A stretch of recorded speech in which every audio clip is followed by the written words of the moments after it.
سلامونه احترامات او نیکې هیلې امید لرم چې ټول به روغ جوړ او ښه به وي.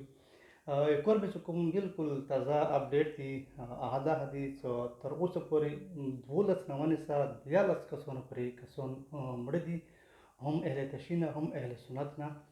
12 پورې کسان چې کوم دي هغه مړه دي، او دې کې چې کوم 15 ورځې مختلفو په علاقو باندې جګړه وشوله، هغه کې 80 کسانو پورې کسان چې کوم دي هغه زخمیان دي. دې کې څه زخمیان چې کوم دي هغه لږ ډېر سیریس وو، هغه یې پېښور ته ریفر کړي دي.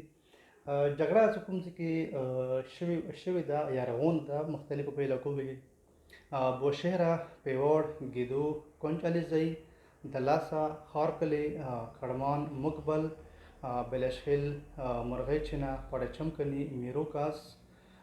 په دغو سیمو کې جګړه شوې ده، بیګا هم وشوله، بلکې 15 ورځونه په مختلف وخت کې جګړه کېږي، او دې کې غټه وسله وړه اسلحه هغه استعمالیږي.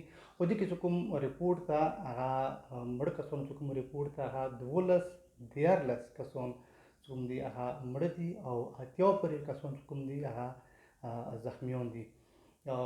چې کوم نور پوسټونه چلیږي 80 کسان مړه یا 100 کسان مړه یا هغه مړه یا دا مړه، دا ټول دروغ دي، افغانونه دي. دې ته سترګې مه غړوئ. کوشش دا وکړئ، کوشش کوئ چې مطلب جګړه زر در زره بند شي. هر دوو پورې ته نقصان ده، نو دعا به کوو او د خیر دعا به کوو چې مطلب جګړه غلې شي، امن راشي، امن ښه ده. خو چې کوم ریپورټ ته هغه تاسو ته مو ویلو 12 کسانو پورې د 15 ورځو کې مړه دي، او 80 پورې چې کوم کسان دي هغه زخمیان دي. مننه.